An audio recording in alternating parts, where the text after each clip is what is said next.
Brokerage firm द्वारा आमतौर पर निवेशकों को स्टॉक मार्केट के बारे में सलाह और सेवाएं प्रदान की जाती हैं और यह उन्हें निवेश के फैसलों में मदद करते हैं। अब आपको एक सुनहरा मौका मिलने वाला है जहां इस गोल्डन अपॉर्चुनिटी में स्टॉक मार्केट ने एक बेहद रोचक संकेत दिया है कि एक निवेशक को इस स्टॉक से 44% तक का रिटर्न मिल सकता है। यह मौका वास्तव में महत्वपूर्ण हो सकता है, मगर सवाल यह है कि आपको इसका फायदा कैसे उठाना चाहिए। ब्रोकरेज का अनुमान। जिस ब्रोकरेज फर्म ने एक स्टॉक पर 44% की बढ़त होने का अनुमान जो गया है उस ब्रोकरेज का नाम HDFC सिक्योरिटीज़ है, जहां उन्होंने 1024 रुपये का प्राइस टारगेट 5 अक्टूबर 2023 को अपनी एक रिसर्च रिपोर्ट में बताया। साथ ही साथ यह भी संभावना जताई जा रही है कि यह स्टॉक निवेशकों को अगले कुछ महीनों में 44% तक का रिटर्न दे सकता है। स्टॉक और उसका पिछला परफॉर्मेंस। जिस स्टॉक के बारे में हम बात कर रहे हैं उस कंपनी का नाम शोभा है।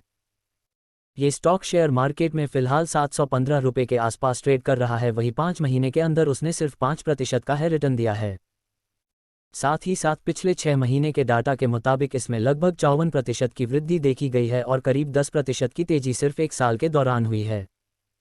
साथ ही साथ 412 रुपये इस हिसाब का 52 वीक लो है और 750 रुपये 52 वीक हाई है। शोभा फाइनेंशियल एनालिसिस। कंपनी द्वारा ये बताया गया कि उसने सबसे अधिक तिमाही बिक्री मूल्य प्राप्त की है जो है 1724 करोड़ रुपए। शोभा कंपनी का market cap 67.81 billion Indian rupees के आसपास है, तो वही 27.28 पे रेशियो है। कंपनी के इनकम स्टेटमेंट के मुताबिक पिछले 3 साल से कंपनी के रेवेन्यू में बढ़ोतरी हो रही है, मगर 2020 के मुकाबले इसमें अभी भी कमी है। साथ साथ कंपनी के नेट इनकम में पिछले साल के मुकाबले करीब 40% की गिरावट आई है।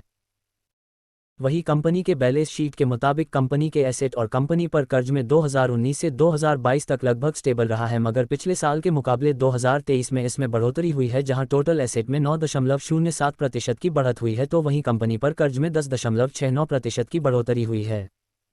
वही टोटल एसेट के मुकाबले कंपनी पर कर्ज 80% से भी ज़्यादा है। बाकी आप तो खुद समझदार है। डिस्क्लेमर: इक्विटी न्यूज़ का विजन भारत में वित्तीय साक्षरता को बढ़ावा देना है।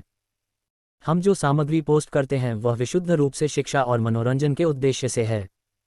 हम सेबी पंजीकृत वित्तीय सलाहकार नहीं हैं, इसलिए हम कोई निवेश या वित्तीय सलाहकार सेवाएं प्रदान नहीं करते हैं। आप अपने पैसे और अपने फैसलों के लिए पूरी तरह जिम्मेदार होंगे। कृपया अपने वित्तीय निवेश के लिए किसी सेबी पंजीकृत वित्तीय सलाहकार से परामर्श लें।